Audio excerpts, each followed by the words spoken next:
आप देख रहे हैं विजन आजकल और मैं हूं इमरान अली। शख्स से शख्सियत बनने की कहानी सुनेंगे आप खुद उन्हीं की ज़बानी। Face to face with Imran Ali में हर बार आपकी मुलाकात कराते हैं एक नई शख्सियत से। इस बार हमारे साथ बातचीत करने के लिए हैं सैयद शहबाज रिजवी। सैयद शहबाज रिजवी मूलतः शेरघाटी के काजी मोहल्ले के हैं, लेकिन इनकी जो कर्म भूमि है वो छत्तीसगढ़ के रायगढ़ में इन्होंने अपने जीवन संघर्ष से कई कहानियाँ लिखी हैं। बहुत कुछ इतिहास रचा है इन्होंने रायगढ़ में जाकर छत्तीसगढ़ में। अगर थोड़ी बात ये बताएं कि ये शुरुआती दौर में एक आर्टिस्ट थे और इन्होंने पेंटिंग सीखा, कहानी भी लिखते रहे, साहित्य से भी जुड़ाव रहा है इनका, सोशल वर्क करते रहे और सोशल वर्क के बाद ये राजनीति में चले गए। और राजनीति में जाने के बाद ये जब मायावती मध्य प्रदेश में काफ़ी बेहतर कर रही थी, उस वक्त ये मायावती की पार्टी बहुजन समाज पार्टी के बड़े लीडरों में गिनती इनकी होती थी और ये वहाँ पर रायगढ़ विधानसभा क्षेत्र से विधानसभा का चुनाव इन्होंने लड़ा और तीसरे स्थान पर रहे। बस विधायक बनते बनते रह गए। और ये कमाल की बात आपको बताते हैं कि कई बार आपने ऐसा सुना और जाना होगा कि कई लोग जो प्रशासनिक पदाधिकारी होते हैं वो अपने पद के बाद, अपने सेवानिवृत्त के बाद जब वो राजनीति में जाना चाहते हैं, कई लोग ऐसे आप देख भी रहे होंगे, कई लोग राजनीति में ऐसे हैं जो पहले कोई ऑफिसर थे, पदाधिकारी थे, लेकिन इनके लिए सैयद शहबाज रिजवी साहब के लिए कमाल की बात यह है कि ये पहले नेता रहे और इन्होंने चुनाव लड़ा और उसके बाद ये प्रशासनिक पदाधिकारी बने। तो ये बड़ा उल्टा सफ़र है इनका। और ये सब कुछ इन्होंने कैसे कामयाबी हासिल की, शेरघाटी से निकले, रायगढ़ गए और मध्य प्रदेश में इन्होंने इस तरह से अपनी जगह बनाई, मुकाम बनाया, चुनाव लड़े और उसके बाद ये वहाँ पे पदाधिकारी बने। छत्तीसगढ़ के जांजगीर ज़िले के खरौज नगर पंचायत में वहाँ पर ये कार्यपालक पदाधिकारी के रूप में भी काम किया। तो ये जो सफ़र इनका रहा है राजनीति से लेकर नगर पंचायत के कार्यपालक पदाधिकारी बनने का और उससे पहले का, हम इन तमाम बातों को लेकर बात करेंगे सैयद शहबाज रिजवी साहब से। सर, आपका स्वागत है विजन आजकल। बहुत बहुत शुक्रिया इमरान भाई। शेरघाटी के काजी मोहल्ला निवासी सैयद शहबाज रिजवी ने बुलंद हौसले की बदौलत नई कहानी लिखी है। अपनी कामयाबी को लेकर इलाके में मिसाल बन गए हैं। राजनीति से प्रशासनिक पदाधिकारी तक का सफर तय कर चुके श्री रिजवी हाल ही में छत्तीसगढ़ के जांजगीर जिला अंतर्गत खरौद नगर पंचायत में कार्यपालक पदाधिकारी के पद पर काम करते हुए अंतिम कुछ महीने के लिए भिलाई नगर निगम के लिए ट्रांसफर होकर रिटायर हुए हैं। फिलवक्त अपने शहर शेरघाटी में अस्थायी रूप से निवास कर रहे हैं। बहुयामी व्यक्तित्व के धनी सैयद शहबाज रिजवी उर्फ शब्बू भैया का पढ़ाई लिखाई के ज़माने से ही पेंटिंग आर्ट, कहानी लेखन और सामाजिक कार्यों से जुड़ाव रहा है। शेरघाटी की पहली रिजवी आर्ट के नाम से पेंटिंग आर्ट की दुकान अपने समय में शहर में काफ़ी चर्चित थी। डबल एमए तक की पढ़ाई करने के उपरांत सैयद शहबाज रिजवी शेरघाटी से निकलकर रायगढ़ में रहने लगे। वहाँ इनके पिता सैयद मोहम्मद मुस्लिम सादीपुरी मलेरिया ऑफिसर थे। श्री रिजवी समाज सेवा और राजनीति में वहाँ इतना रच बस गए कि कांशीराम व मायावती की बहुजन समाज पार्टी की टिकट पर रायगढ़ विधानसभा से चुनाव मैदान में उतर गए और इस तरह कड़े मुकाबले में विधायक बनते बनते रह गए। बाद में इन्हें बीएसपी ने रायगढ़ का जिला अध्यक्ष भी बनाया, पर कुछ ही दिनों में राजनीति से इनका मोह भंग हो गया। फिर 1993 में ये प्रशासनिक सेवा में चले गए। प्रथम नियुक्ति रायगढ़ कलेक्ट्रेट में जिला शहरी विकास में सहायक परियोजना अधिकारी के पद पर हुई। बाद में प्रमोशन होकर परियोजना पदाधिकारी बन गए। गौरतलब है कि नेता और प्रशासनिक पदाधिकारी बनने के बावजूद इनके अंदर की कला, साहित्य व सामाजिक कार्यों से जुड़ाव की भावना हमेशा जीवित रही। इन सब के पीछे का एक बड़ा कारण पारिवारिक पृष्ठभूमि भी है। इनकी मां नफीसा खातून सरकारी स्कूल में बेहतरीन टीचर के तौर पे जानी जाती थी। बड़े चाचा असलम सादीपुरी अपने दौर के मशहूर शायर थे। वर्तमान समय में इनकी पत्नी दरख्शा जबी उर्फ रूमी शायरा व लेखक भी हैं। साथ ही इनके छोटे भाई सैयद शहरोज कमर को बतौर लेखक व पत्रकार काफ़ी शोहरत हासिल है। बहरहाल सैयद शहबाज रिजवी से रूबरू होकर जानते हैं उनकी कामयाबी की कहानी। इमरान अली, विज़न आजकल। सर ये कैसे हुआ कि आप राजनीति में गए, समाज सेवा में गए, आर्ट और कल्चर में गए और फिर आप प्रशासनिक पदाधिकारी बन गए? ये सफ़र कैसे तय किया आप? और शेरघाटी से जाने के बाद हमारे वालिद साहब वहाँ मलेरिया इंस्पेक्टर थे। उनके गाइडेंस में हमने जो कुछ भी वहाँ काम किया उसका श्रेय हमारे वालिद साहब को जाता है। उनसे मैं पूछा, ज़ेरे तालीम भी वो गाइड करते रहे। जब तालीम हासिल कर लिया, जब कॉम्पिटिटिव एग्ज़ाम यूपीएससी पीएससी की तैयारी कर रहे थे, लेकिन कामयाबी नहीं मिल रही थी, बेरोज़गारी थी और बहुत परेशान थे। तो वालिद साहब से पूछा कि पॉलिटिकल लेवल पर अभी विधानसभा का चुनाव होने वाला है और कांशीराम साहब चाहते हैं कि रायगढ़ विधानसभा से कोई अच्छा कैंडिडेट हो, तो क्या करूं मैं? तो हमारे वालिद साहब ने कहा कि अरे बेटा, ये भी एक इम्तहान है, जैसे बहुत सारे इम्तहान दे रहे हो, ये भी एक इम्तहान है। अगर अल्लाह ताला ने कामयाब कर दिया तो ये भी बहुत बड़ा अचीवमेंट होगा, तो तुम चुनाव लड़ो। अब उस वक्त साधन की भी कमी थी, तो अब्बी ने कहा कि हम अपने प्रोविडेंट फंड के पैसा निकाल के तुमको देंगे, तुमको कुछ भी इसके लिए और फिक्र नहीं करना। और इस तरह से उनको भी शौक़ था। और उन्होंने एक और उन्होंने शायर भी थे मेरे वालिद साहब, तो उन्होंने कविताएं भी लिखी थी। दे दे आकाश में जितने तारे हैं, रिजी भैया जीतेंगे, जन जग जग के ये नारे हैं, ऐसे करके। और बूथ लेवल पर सारा इंतज़ाम करना, सारी चीज़ मेरे वालिद साहब भी करते थे, हालांकि वो सर्विस में थे। उसके बावजूद भी साइड से हाँ, बहुत ही एनर्जेटिक और हाई थिंकिंग हमारे वालिद साहब थे। सपोर्ट मिलता था? हाँ, सपोर्ट मिलता था। तो कैसे सपोर्ट? नहीं, पब्लिक का सपोर्ट? पब्लिक का बहुत ज़्यादा सपोर्ट है। उसकी वजह यह थी कि मैं बहुत ज़्यादा पॉपुलर रहा, जिसकी वजह से 3 कैंडिडेट थे नॉमिनेशन फाइल के टाइम। कौन कौन पार्टी थी? बहुजन समाज पार्टी से 3 कैंडिडेट थे विधानसभा के लिए, रायगढ़ विधानसभा के लिए, और दावेदार तीनों ने नॉमिनेशन फाइल किया। उसके बाद पार्टी ऑफिस में मीटिंग हुई सभी कार्यकर्ताओं के बीच में कि हाथ उठा करके वोट देने का, कि सब 3 लोग थे, खिलावन प्रसाद विद्रोही, एक साहू था और एक सैयद शहबाज रिजवी मैं था। तो हाथ उठा के जो वोटिंग किया गया तो मेरी जीत हुई उसमें। तो 2 ने नॉमिनेशन फाइल जो किया था, उन्होंने अपना नाम वापसी किया और मैं स्टैंड हुआ एमएलए के चुनाव में। किन से हुआ आपका? किस दल? कांग्रेस का ज़माना था, भारतीय जनता पार्टी का उस वक्त कैंडिडेट भी नहीं वहाँ से लड़ा था, क्योंकि उस वक्त जनता दल से उनका अलायंस था। तो लेकिन भारतीय जनता पार्टी से कैंडिडेट जो था वो निर्दलीय लड़ गया था, टिकट नहीं मिलने के बावजूद भी, और मैं चुनाव लड़ा। क्या रहा रिजल्ट आपका? तीसरे नंबर पर रहा। लेकिन चुनाव की जो मेरी तैयारी थी, जो हमारे कार्यकर्ता अपना पैसा खर्च करके बड़े ईमानदारी से, निष्ठा से जो हमारे साथ सहयोग कर रहे थे, और जितनी भीड़ हमारे रैली में लगती थी, जो हमारी मीटिंग्स जहाँ जहाँ होती थी, जो सपोर्ट मिल रहा था, उससे ऐसा लग रहा था कि बिल्कुल हम जीत के नज़दीक हैं। हाँ। तो बाद में मतलब क्या रहा हाई कमान का आपके प्रति? बहुत अच्छा रहा। समीक्षा बैठक हुई कांशीराम साहब के साथ, दौरम रत्नाकर जी स्टेट प्रेसिडेंट हुआ करते थे, उनके साथ उन लोगों ने काफ़ी, मायावती जी से तो मुलाकात नहीं हुई, लेकिन कांशीराम साहब उस वक्त होल एंड सोन थे, राष्ट्रीय अध्यक्ष थे। कांशीराम साहब से इमरान जैसे तुम बैठे हो, मैं बैठा हूँ, इतनी नज़दीकी रही और ऐसा हम लोग की बातचीत होती थी जैसे अभी हम गुफ्तगू कर रहे हैं। फिर कोई आगे क्या किया उसमें?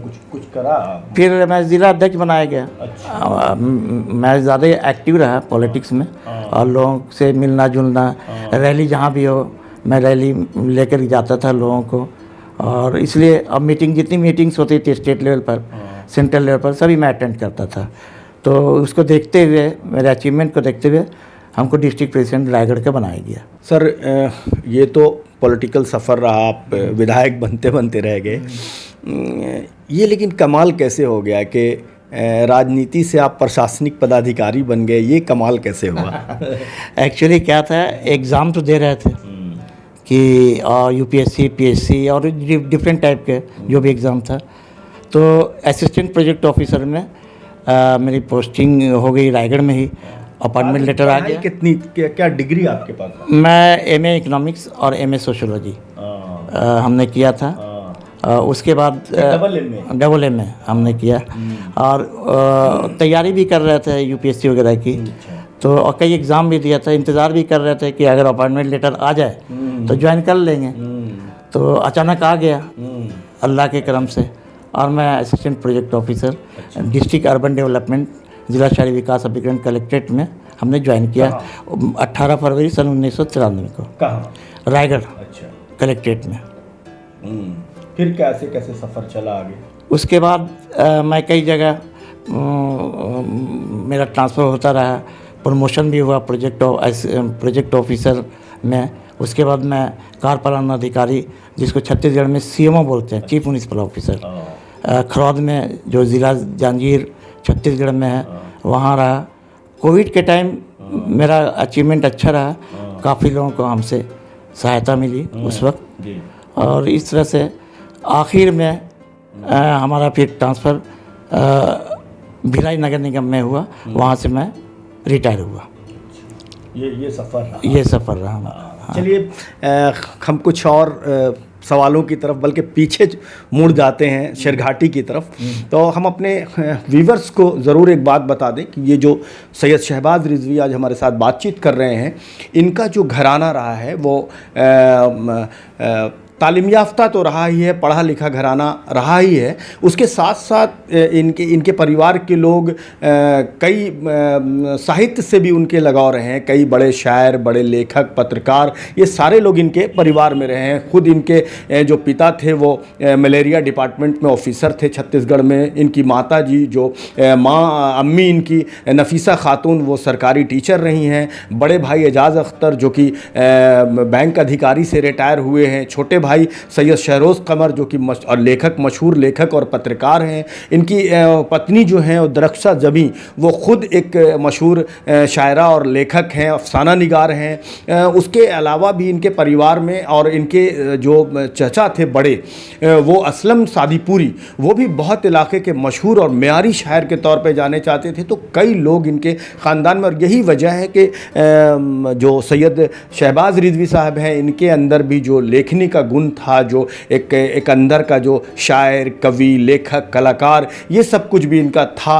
बाद में अलग बात है कि ये सोशल वर्क से जुड़े, फिर राजनीति से जुड़े, उसके बाद फिर प्रशासनिक पदाधिकारी हो गए। लेकिन हम उन यादों की तरफ जाना चाहते हैं, शेरघाटी में जो बचपन गुजरा इनका काजी मोहल्ले में, और ये सारी चीज़ें जो बचपन में थी इनके अंदर, वो सब किस तरह इनके अंदर आई, पेंटिंग और लेखनी, ये सब कुछ। तो रिजवी साहब कैसे बताएंगे हमारे नाजरीन को कि ये जो बचपन था आपका, तो ये सारी चीज़ें, पेंटिंग और आर्ट, ये सब कैसे कैसे आया आपके अंदर, और ये सब क्या क्या किया इसमें? ऐसा है इमरान, बचपन से हमको पेंटिंग का शौक़ था, नेचुरल जी। तो अचानक मेरा वालिद साहब के साथ रायगढ़ जाना हुआ, तो वहाँ एक नसीर आर्ट हमारे उस्ताद हुआ करते थे, उनकी पेंटिंग की दुकान थी, नसीर आर्ट। तो मैं वालिद साहब को बोला कि मेरे को पेंटिंग सीखने का बड़ा शौक़ है। तो मैं वहाँ ज्वाइन किया और वहाँ से हमने पेंटिंग का काम सीखा। और जब शेरघाटी आए, कॉलेज का ज़माना था, तुम भी मेरे साथ में रहते थे, तुमने भी सीखा बहुत, और आज अल्लाह का करम है कि काफ़ी मकबूल मारूफ हो तुम, और पेंटिंग में भी, पत्रकारिता में भी, हर चीज़ में अल्लाह का लाख लाख शुक्र है। तो रिजवी आर्ट के नाम से हमने इसी मोहल्ले में पीछे साइड में हमने दुकान खोला। यहाँ जितने भी साइन बोर्ड इस वक्त हुआ करते थे, चूँकि वो पहली दुकान थी रिजवी आर्ट के नाम से, हर जगह मेरे नीचे में रिजवी आर्ट लिखा रहता था। तो बाय नेम बाय फेस लोग जानने लगे। और बचपन में खेल का भी शौक़ था, फुटबॉलर था मैं, गोलकीपर से खेलता था। तो लोधी शहर में स्मॉल फुटबॉल टीम बनाई गई थी, उसमें मैं गोलकीपर रहता था। अफरोजी, जिसको अफरोज़ काजी बोलते थे, सऊदीया में है, वो हमारा कैप्टन हुआ करता था। काजी मल्ला में भी फ़िरोज़ खां मरहूम, शाह मरहूम, ये सब भी अच्छे खिलाड़ी थे। बाद में फिर क्रिकेट का दौर आया, तो मुश्ताक अहमद, मेरा पड़ोसी, काजी मल्ला का दोस्त, उसका भाई तैयब, इन लोग नामवर खिलाड़ी रहे हैं। और वॉलीबॉल में डॉक्टर नईम का क्या कहना, बहुत अच्छे स्मैशर थे। और रज़ौल्ला साहब जो आज नहीं रहे, बड़े अफसोस की बात है, बहुत अच्छे स्मैशर थे वॉलीबॉल के। हमने उनके साथ भी ईगल क्लब वगैरह भी आपके हाँ, हमारे नाना काजी हाउस, ये ज़ुबैर नाना मरहूम, वो सरपरस्त थे, उनके सरपरस्ती में ईगल क्लब का तश्कील किया गया काजी मोहल्ला में। और उसके बैनर तले ऑल इंडिया मुशायरा, बिहार लेवल का मुशायरा, हेल्थ चेकअप कैंप, ये सारे एक्टिविटीज़ वहाँ पर, वॉलीबॉल टूर्नामेंट, क्रिकेट टूर्नामेंट, मतलब बहुत सारी एक्टिविटीज़ वहाँ से चलने लगी। तो काजी हाउस के जो अरशद भाई थे और भी जितने भी थे उस वक्त, हम उम्र सभी लोग जुड़े हमारे काजी मोहल्ला के सभी साथियों से, और काफ़ी अच्छा वो दौर था। और काफ़ी नाम कमाया हम लोग ने। वॉलीबॉल का मैच हम लोग गया में जाके खेला। हाँ, तो इस तरह से ईगल क्लब ने जितने बच्चे थे उनको एक अच्छी राह दिखाई। ये बड़ा अच्छा अचीवमेंट रहा ईगल क्लब का। रायगढ़ में आपकी राजनीति या सामाजिक कार्य से आपका जुड़ाव रहा, फिर आप प्रशासनिक पदाधिकारी बने, लेकिन शेरघाटी में भी जब आप आते थे तो जो आपकी आदत थी संघर्ष की, आंदोलन की, वो आदत यहाँ भी दिखी। एक बार बिजली को लेकर शेरघाटी की जो सड़क जर्जर थी, बिजली के हालत बहुत ख़राब थे, और आप वहाँ से आए तो एक उबाल आप में आ गया और लोगों को जोड़ा आपने, और एक शानदार जुलूस निकाला, और उसका फ़ायदा भी मिला आपके आंदोलन का। तो ये सब कैसे दिल में आया या कैसे इरादा किया, और ये वहाँ रहते हुए, रायगढ़ रहते हुए यहाँ पे इतना संगठन कैसे मजबूत कर लिया आप? रायगढ़ से जब मैं आया, ताहिर के यहाँ गया था शादी में। अच्छा। तो ताहिर बोलता है, कहा खाली रायगढ़ में नेतागिरी करोगे, शेरघाटी में नहीं करना, देख रहे लाइटवा का पोजीशन है। तो हम ला रहे यार, ठीक बोल रहे हो। तो मेरे जहन में आया कि सही में एक मूवमेंट चलाना चाहिए। तो मैं सोचा कि एक एक आदमी को बोलने में तो टाइम भी लगेगा, तो साथ साथ एक एक रुपया चंदा भी क्यों ना लिया जाए। तो 1 रुपया चंदा, और सबको बोला भाई मेरे जुलूस में शामिल होना। मेरे प्रचार भी हो रहा है और पैसा भी कलेक्ट हो रहा है। और 1 रुपये की अहमियत भी थी उस वक्त।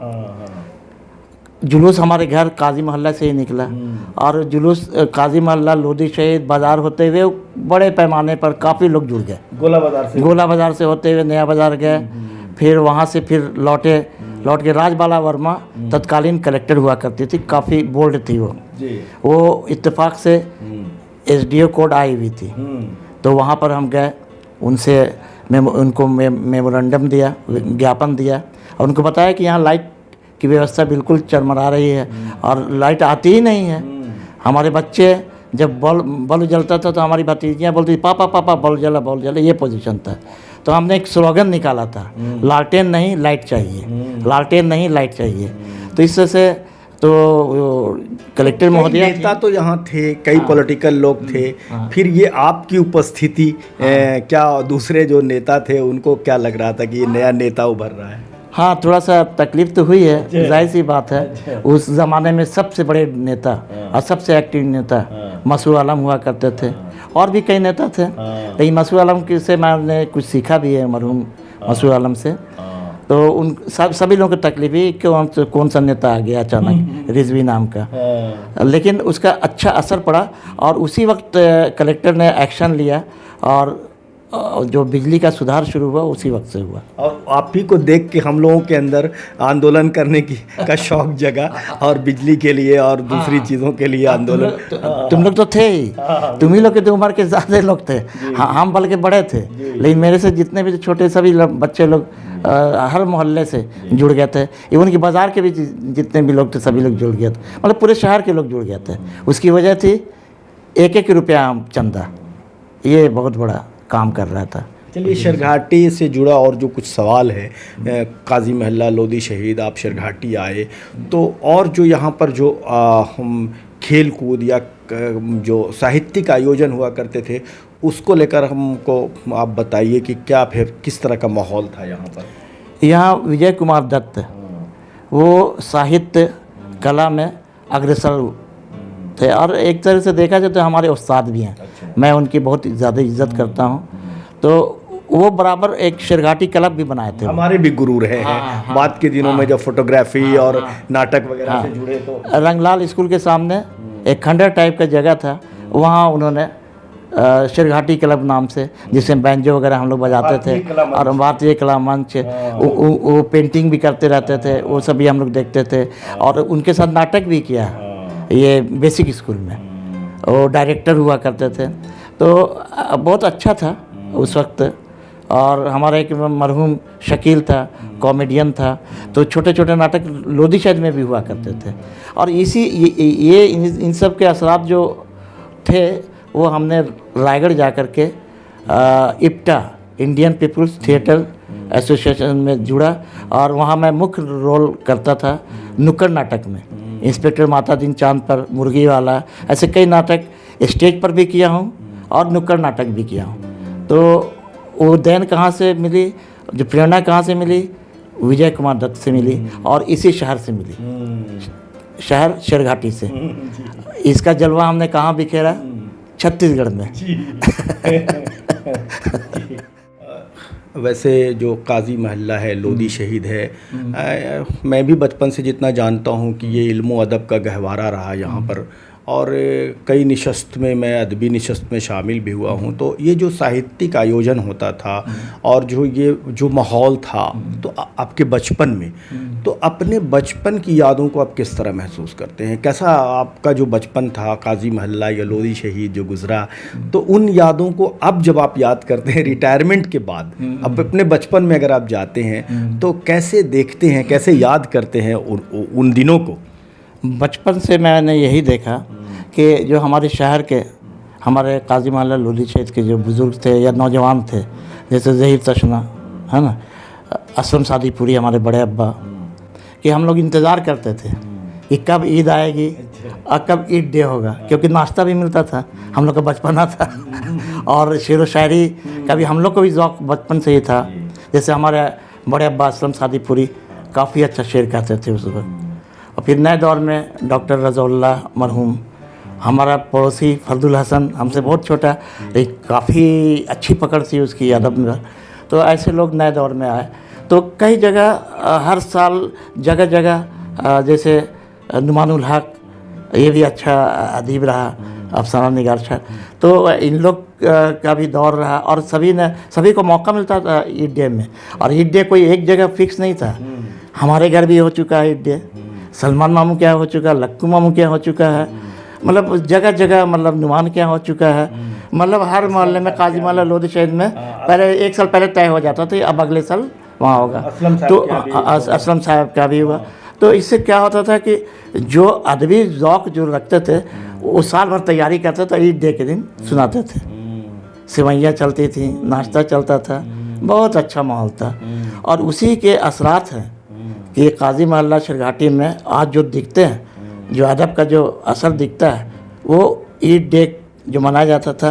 लेकिन अफसोस की बात है कि वो जो परंपरा थी, वो जो, लेकिन आज वो लुप्त तो नहीं कहा जाए, उसको फिर शुरू किया जा सकता है। आपने कुछ लिखा विखा भी क्या? हाँ, मैं तो शायर तो नहीं रहा, लेकिन मैं कहानियाँ बहुत लिखा। एक कहानी हमारी शाये हुई थी पासबान में, जिसका उन्वान था बारात। इसके अलावा भी हमने एक नावल भी लिखा। ये जो बारात कहानी के बारे में आपको बता रहा हूँ, ये 90 के दशक का है, जब अडवाणी जी रथ यात्रा निकाले थे। एक सिंबॉलिक कहानी थी, अलामती कहानी थी, काफ़ी मकबूल हुई ये कहानी और काफ़ी लोगों ने सराहा। इसके साथ ही साथ हमने एक नावल भी तैयार किया है, 35 पेज का है वो मंडल आयोग लागू करो वरना गद्दी खाली करो का मूवमेंट जो चल रहा था, उसमें आत्महत्याएँ वगैरह कर रहे थे लोग, आत्मदाह कर रहे थे, उस मौजू पर हमने तो ये एक शायरी है नावल, लेकिन बहुत ही अच्छा वो सामाजिक गैर बराबरी पर बेस करती हुई करता वो नावल है। और अनकरीब वो शाये होने वाला है, आप लोग देख सकते हैं। तो आपके यहाँ और कौन लोग शायरी में या लेखनी में जुड़ाव, पत्रकारिता में कौन कौन, फैमिलीज के कौन कौन लोग? दादा से शुरुआत होता है, शायर थे, बड़े अब्बा शायर थे, हकीम फजीलत हुसैन। हमारे वालिद साहब मोहम्मद मुस्लिम, वो भी शायर थे। उसके बाद मेरे बड़े अब्बा असलम सादीपुरी।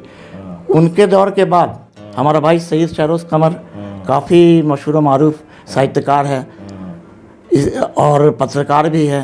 साथ ही साथ उसका GT रोड चैनल भी चलता है और काफ़ी ग्रो कर रहा है माशाल्लाह।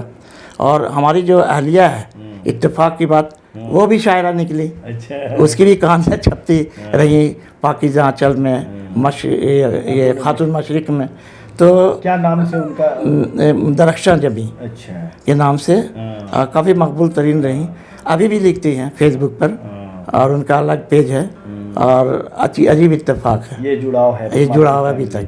और अल्लाह करे कि आने वाले जो नस्ल है वो भी इसका नकल करें। तो क्या बचपन की कुछ यादें, अपने बचपन की कुछ काजी महल्ला की या लोधी शहीद की कुछ यादें आपको? एक्चुअली क्या था, मेरी वालदा महफ्तापुर, यहाँ पर जिसको मोहब्बतपुर भी बोलते हैं, वहाँ वो उनकी पोस्टिंग थी, और हम लोग सेंट कोलम्बस स्कूल में पढ़ते थे। बीच में नदी पड़ती थी, रोज़ाना सुबह 5 बजे उठना पड़ता था, 6 बजे उस नदी को क्रॉस करना पड़ता था।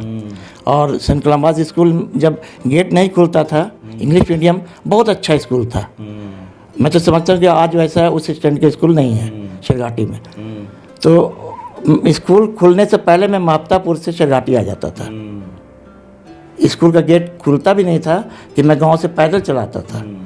और यहाँ उस ज़माने में हमारे जो क्लास फेलो थे, डॉक्टर निसार साहब के लड़का फिरोज़, नुमान उल हक मेरे बचपन का दोस्त, एक साथ हम लोग पढ़े, उसकी सिस्टर मुन्नू, फिर मधुसूदन वस्त्रालय के दोनों भाई अनिल मोहन, कृष्णा, अशोक अग्रवाल, ये सब हमारे दरबार हाउस से किरण जो स्वर्गीय हो गई बेचारी, वो हमारे साथ पढ़ी। कई लोग पढ़े, अलका, ऐसे कई नाम याद आते हैं। तो बहुत अच्छा माहौल था, साथ साथ खेल का भी माहौल था, फुटबॉल भी खेला करते थे, और काफ़ी अच्छा। आपने जब सेंट कोलम्बस का जिक्र कर दिया, तो अपने व्यूवर्स को हम बता दें कि ये जो सेंट कोलम्बस स्कूल है, ये शायद शेरघाटी का, मुझे जहाँ तक मालूम है, मैंने तो देखा नहीं, मुझसे पहले की बात है, मेरा बचपन भी नहीं था, मैं बहुत छोटा रहा हूँगा।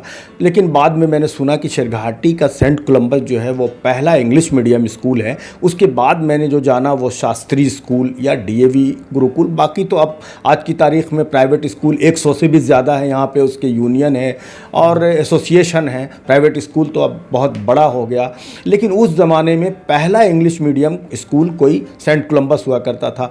हमारे जो व्यूवर्स हैं वो ज़रूर जानना चाहते होंगे कि कैसे वो बना और कैसे इसकी ज़रूरत शेरघाटी में हुई। और तब शेरघाटी एक कस्बा था, बहुत ज़्यादा सुविधाएं यहाँ नहीं थी, बिजली नहीं, कुछ नहीं, सड़कें नहीं। तो उस वक्त की कुछ क्या यादें रही, या कैसा स्कूल था वो? Bunnu sir Hazaribagh saint Columbus college में पढ़ते थे। अच्छा, वहाँ भी सेंट कोलम्बस? हाँ, वहाँ से उन्होंने ग्रेजुएशन साइंस में किया। उसके बाद यहाँ फौज में रहे कुछ दिन तक। उसके बाद आने के बाद यहाँ उन्होंने सेंट कोलम्बस स्कूल खोला। उनके भाई थे जुम्मू सर, उनकी इंग्लिश बहुत अच्छी थी, दोनों भाई की इंग्लिश अच्छी थी, लेकिन जुम्मू सर की काफ़ी अच्छी थी।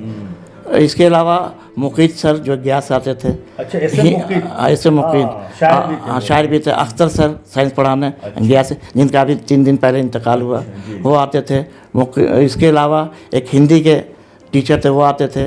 और मैथ्स के बहुत अच्छे टीचर थे यहाँ हमारे स्कूल में, रघुनंदन सर, हम लोग को डस्टर चौक फेंक के मारते थे। तो इस तरह से बहुत अच्छा स्टैंडर्ड था। हाँ, और काफ़ी अच्छे टीचर थे, और स्टूडेंट में भी बहुत वेल डिसिप्लिन स्टूडेंट रहते थे वहाँ के, और बड़ी वेल ड्रेस्ड रहते थे। तो बहुत अच्छा एक शेरघाटी के लिए वो बहुत बड़ा अचीवमेंट है उस ज़माने में। हाँ, और वहाँ से जो भी बच्चे पढ़ के निकले तो आज बड़ी बड़ी जगह पर हैं, बड़े बड़े ओहदा पर हैं। और उसी का प्रोडक्ट मैं हूँ कि मैं CMO चीफ म्यूनिसिपल ऑफिसर होकर के रिटायर हुआ। ये कला, संगीत, साहित्य, पत्रकारिता या शायरी, पेंटिंग, ये तमाम चीज़ें अभी, क्योंकि कुछ चीज़ें मेरे साथ भी जुड़ी रही, कुछ चीज़ों के साथ मैं भी जुड़ा रहा हूँ, तो मैं महसूस करता हूँ आज की तारीख़ में, आज के हालात में, कि किसके पास कितनी प्रॉपर्टी है, कितनी ज़मीन उसके पास है, कितना मकान है, कितना बड़ा मकान है, कितनी गाड़ी है, साल में कितनी गाड़ी बदलता है। अभी ये पैमाना है इंसान के बड़े होने का या अच्छा होने का ये पैमाना है, अब ये लुप्त हो रही है चीज़ें। अब कोई पेंटिंग बनाता है, कोई शायरी करता है, कोई कहानी लिखता है, कोई गाता बहुत अच्छा है, फोटोग्राफी बहुत अच्छा करता है। ये सारी चीज़ें लोगों को, ऐसे लोग अब लगते हैं कि ये ऐसे अपना वक्त बर्बाद करने वाले लोग हैं, ऐसा लोग देखते हैं इस निगाह से। चूँकि आप भी साहित्य से, कला से, समाज सेवा से, तमाम चीज़ों, राजनीति में भी रहे, पदाधिकारी भी रहे, ये तमाम चीज़ों को आप भी महसूस करते हैं। आप किस तरह महसूस करते हैं ये सारी चीज़ें जो अब सिमट गई हैं अब, तो आप कैसे महसूस करते हैं इसको? एक्चुअली क्या है इमरान, आजकल ना मेटेरियलिस्टिक दौर आ गया। ये बात सही है तुम्हारा कहना कि आजकल आदमी की पर्सनालिटी उसके शेर व शायरी से या उसके साहित्य से या ड्रामा एक्टिंग से नहीं आंकी जाती। ये देखा जाता है कि उसके पास कितनी दौलत है। आज हर आदमी, कार्ल मार्क्स, दास कैपिटल लिखा कार्ल मार्क्स ने, उसने एक जगह पर लिखा है, accumulate accumulate accumulate, that is the masses and the profit. मतलब ये है कि संचय करो, संचय करो, संचय करो। तो आज का दौर ऐसा है। अब जो लोग पुराना ज़ौक़ रखते हैं, शेर व शायरी करते हैं, जाहिर सी बात है कि वो गरीबी होते हैं ज़्यादातर, तभी दुख दर्द की बातें लिख पाते हैं, अपना इज़हार ख्याल कर पाते हैं। चूँकि वो मटेरियलिस्टिक नहीं है, दौलत नहीं कमाए, तो समाज में, सोसाइटी में उतनी उनको शोहरत नहीं मिलती, उतनी इज्जत नहीं मिलती। आज जो मटेरियलिस्टिक भी हैं और साहित्यकार भी हैं। अमीर तो पहले भी लोग होते थे, ज़मींदार होते थे, नवाब होते थे, तो उस ज़माने में भी थे, आज भी अमीर हैं। लेकिन पहले तो कला, साहित्य, संस्कृति, शायरी, ये सबको की अहमियत इतनी कम नहीं हुई थी। क्या वजह है? वो डिजिटल दौर आ गया, अच्छा, टीवी आ गया, मोबाइल आ गया, तो जितने लोग हैं उसमें सिमट गए। पहले कोई भी इंटरटेनमेंट का साधन नहीं था। पहले राजा महाराजा शायरों को रखते थे, कवियों को रखते थे, कोई भी मनोरंजन का साधन नहीं होने की वजह से इन लोग को अहमियत दी जाती थी। और आज के दौर में मनोरंजन के लिए टीवी है, उससे काम चला लेते हैं, मोबाइल है। ज़्यादातर तो बर्बाद किया जियो मोबाइल ने, हर बच्चे के हाथ में मोबाइल है, तो वो क्रिएशन दिमाग में नहीं आता, वही आता है जो मोबाइल में होता है। लेकिन इसका एक पॉजिटिव भी है कि आज जब ऑनलाइन जो पढ़ाई क्लासेस हैं, कई लोग जाके कोचिंग करते थे कोटा में और दिल्ली में, अब वो ऑनलाइन पढ़ रहे हैं घर पे बैठकर। तो ये डिजिटल का फ़ायदा हुआ कि वो घरों में उनको सस्ते दामों में कोचिंग मिल रहा है। आज आप ऑनलाइन ट्रांसफ़र, मनी ट्रांसफ़र करते हैं तो आपको बैंक जाने की ज़्यादा ज़रूरत नहीं है। तो कई चीज़ें आपको डिक्शनरी टटोलना पड़ता था, कई चीज़ें तलाशनी पड़ती थी। तो ये आराम भी डिजिटल से हुआ, लेकिन नुकसान क्या हुआ, फ़ायदा क्या हुआ? लेकिन अब पूरी तरह से हम आपकी बात से सहमत इसलिए नहीं हूँ कि मुझे याद आता है गांधी जी का, वो बहुत अच्छे इकोनॉमिस्ट भी थे, लोग नहीं जानते, सिर्फ पॉलिटिकल उनका पर्सनालिटी जानते हैं।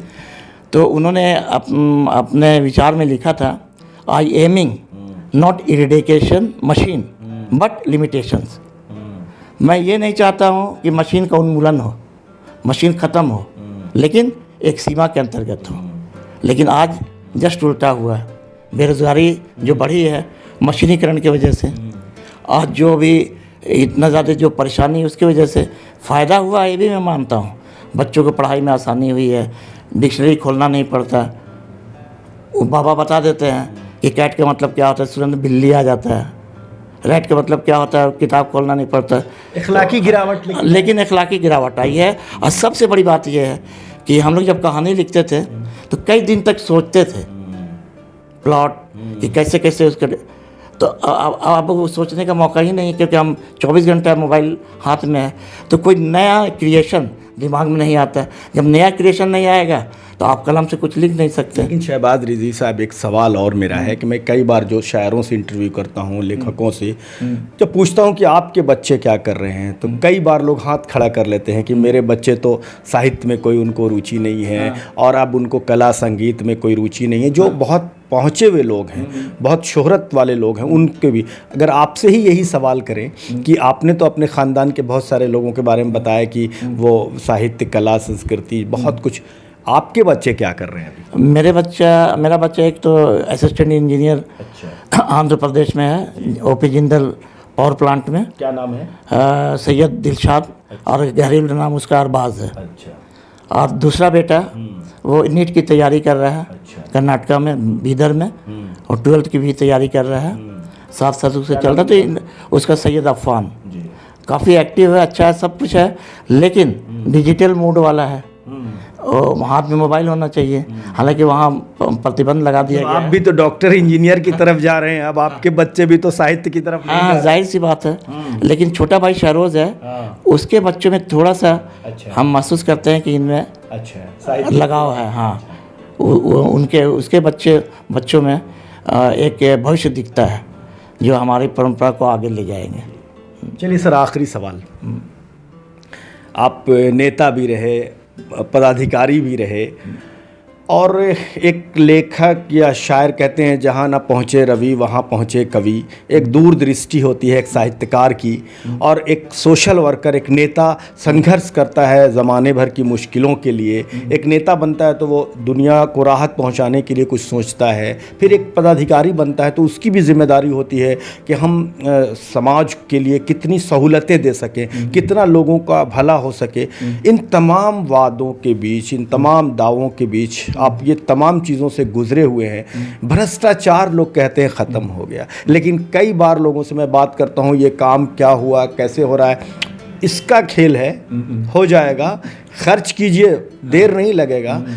आप तो इन सब चीज़ों से गुजरे हैं। क्या भ्रष्टाचार, दावा किया जाता है देश से भ्रष्टाचार मिटाया जा रहा है, अब भ्रष्टाचार नहीं है, आपको क्या लगता है भ्रष्टाचार कहाँ पे है? ऐसा मैं एडमिनिस्ट्रेटिव ऑफिसर रहा और नगर पंचायत, नगरीय निकाय की जो नौकरी है वो आप समझ जाइए कि कैसी नौकरी होती है। फेस करना पड़ता था, नहीं चाहते हुए भी, क्योंकि तंत्र बिल्कुल खोखला था और उसी तंत्र में हमको रहना है, तो हम कहाँ से बच पाएंगे। अब आप बताइए, काजल की कोठी में आप जाएंगे तो काजल लगेगा कि नहीं? आपके एक दोस्त नुमानुल हक हैं, कहते हैं 1-2 करोड़ रुपया ज़रूर शहबाज रिजवी रिटायरमेंट से पहले कमा चुके होंगे। नहीं, ऐसी बात नहीं है। मुझे उतना मौका नहीं मिला और मेरा कॉन्शियस भी अलाउ नहीं करता था, चूँकि थोड़ा सा मेरा दीनी लगाव रहा। तो अल्लाह का खौफ भी रहा, लेकिन मजबूरियाँ भी थी जहाँ देना लेना पड़ता था। मान लीजिए हम नहीं लेंगे, लेकिन देने वाले को देना पड़ता है। तो पूरा तंत्र खोखला है। आप ये नहीं कह सकते ना, इसका पूरी तरह से भ्रष्टाचार का उन्मूलन हो सकता है, लेकिन एक हद तक कम हो सकता है। ये अधिकारी पर डिपेंड करता है।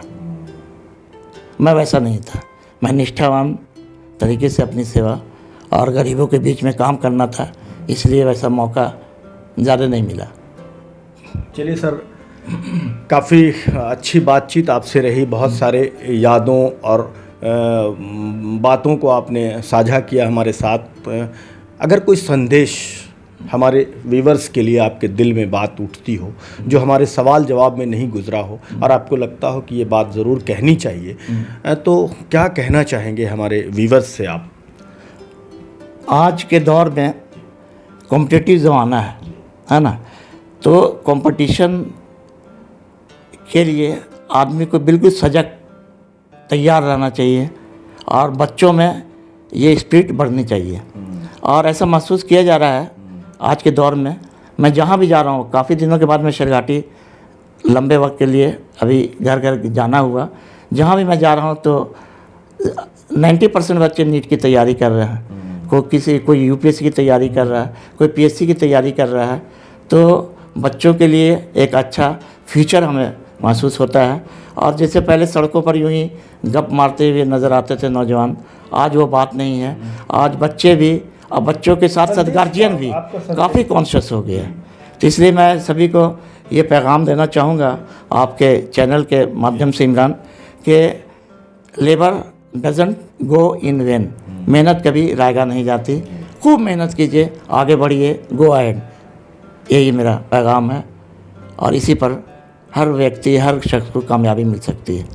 बहुत बहुत शुक्रिया हमसे बात करने के लिए। Thank you very much. तो व्यूअर्स, ये थे सैयद शहबाज रिजवी, जो कि सोशल एक्टिविस्ट रहे, नेता बने, पदाधिकारी बने, लेखक भी रहे। आपको एक बात ज़रूर बता दें कि मैंने जो पेंटिंग की शुरुआत की, पेंटिंग सीखा, तो हमारे यही गुरु हैं जिनसे मैंने पेंटिंग सीखा, और उस पेंटिंग के बाद मैंने एडवर्टाइजिंग बिजनेस शुरू किया। और कई राज्य में हमारे कितने कई लोग हैं जो काम करते हैं, और हमारा एडवर्टाइजिंग एजेंसी आज बिहार, झारखंड, यूपी कई जगहों पर बहुत सारे लोगों को रोज़गार मिला हमारे काम से। और हमने ये सीखा इन्हीं से था। और यही केवल वही नहीं, पेंटिंग ही नहीं, बल्कि जो सामाजिक जुड़ाव हमारे रहे हैं, जो हमारा जुड़ाव फिल्मों से रहा या एक्टिंग से रहा, या हमारा जुड़ाव जो साहित्य से रहा, ये तमाम चीज़ों की शुरुआत हमारे बचपन में हमारे सैयद शहबाज रिजवी साहब से भी सीखने का मौका मिला। हमारे यही पहले गुरु हैं। तो हमारे लिए ये आज ये इंटरव्यू बहुत गर्व की बात है और बहुत खुशी की बात है कि आज मैं इनके सामने बैठा हूँ, इंटरव्यू इनसे कर रहा हूँ। ये मेरे लिए इससे खुशनसीबी की बात और कुछ नहीं हो सकती है। सर बहुत बहुत शुक्रिया। जज़ाकल्लाह, थैंक्स अ लॉट। बहुत अच्छा लगा, एक लंबी गुफ्तगू का मौका मिला, और हमारी जो बचपन की जो यादें थी वो आज ताज़ा हुई। और सबसे ज़्यादा मैं मुबारकबाद देना चाहूँगा इमरान तुमको, कि हमें इतनी उम्मीद नहीं थी बचपन में कि तुम इतना ग्रो करोगे, इतना डेवलप करोगे। बहुत बहुत मुबारकबाद। और तुम्हारे बच्चे भी, तीनों बच्चियाँ डॉक्टर बन रही हैं, इसके लिए भी मुबारकबाद। बच्चा भी तुम्हारा अच्छा सिंसियर है, वो भी आगे बढ़े। और ये देख के मैं बहुत बहुत बहुत ज़्यादा खुश हूँ, और अल्लाह से दुआ करता हूँ कि तुम खूब तरक्की करो, बहुत आगे बढ़ो। बहुत बहुत शुक्रिया। आमीन। बहुत शुक्रिया जी।